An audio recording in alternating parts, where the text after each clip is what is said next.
Hey guys, how you doing? My name's Trevor Holland and I'm calling from North Carolina where I'm quarantined here at my home, but I'm originally from Essex, in case you couldn't tell. And here's my 100 Club story. My brother, who was 5 years older than me, used to go to Canterbury Uni back in the 70s. And he came home one weekend with an album that kind of helped change my world too.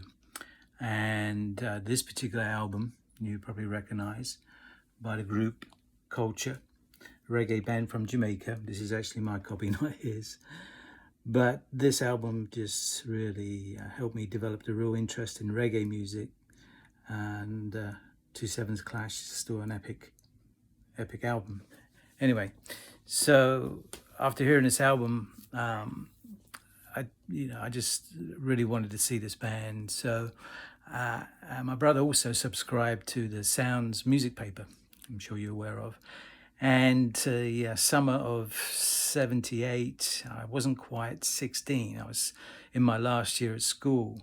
And I was looking through the Sounds newspaper. I'd already been to a couple of gigs at my brother's uni, in between exams and all that kind of thing. But I did happen to see this notice in the Sounds paper from 1978. I want to show you this. So here we are, and this was July 27th, 1978, at the 100 Club, Culture, on Thursday the 27th. So right before my birthday, I decided to go, and it was my first time at the 100 Club, and it was packed solid. I went with one of my schoolmates, and we literally had to stand on some seats at the back of the club because it was so packed. I couldn't really see. Kind of smoky atmosphere, smell of Chinese food was great, but just really amazing vibe. And I was blown away, 15, and just couldn't believe it, So it was memorable. And actually the following week in Sounds, I just happened to have this clip in where there's a photo featured Joseph Hill there pumping the air, and Culture at the 100 Club, a peaceful gig as you would like. Indeed it was. And from then on, I kind of continued to go back to the 100 Club during the late 70s. And in 1980, I was attending a show in February of that year. It was the first appearance from a young singer from Jamaica who was just bubbling on like the dancehall scene. He was a little bit younger than my age. I was only 17 at the time. I think he was 15 when he came over, but his name was Barrington Levy. And Barrington Levy's first appearance was at the 100 Club in February of 1980. And so I had to go along. He was my singer, reggae music, and just loved his style. And on the same bill was another seasoned sort of veteran, not veteran, but now veteran, I guess, Linval Thompson. The bill was stacked. It was a fantastic night. And again, I was kind of one of the youngest attendees. Had a fabulous time. And I just happened at the time to snag the poster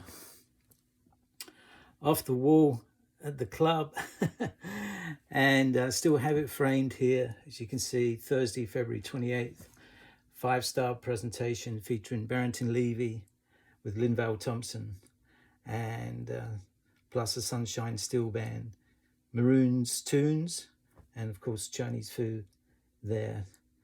Now what was kind of interesting too was maybe an in-between sets. I don't know, I was heading up the steps, maybe to go out, get some air, and coming down the steps, I crossed Barrington on the steps. We kind of just stopped and looked at each other. I think he saw that I was kind of young, and I smiled. I had this poster with me, and I said, "Barrington, would you mind signing the poster?" And he looked at me kind of funny, like it was an odd request. I don't think anybody had asked him for an autograph before, but he did sign it right here. Just B. Levy. B. Levy. So another treasure, as the man is, into his 50s like I am, but good memories of the 100 Club. And from there, I went ahead and signed up my membership, and this actually expired December 1980.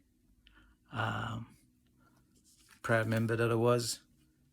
Did go to attend a few more shows. Got an old matchbook here too that I've kept.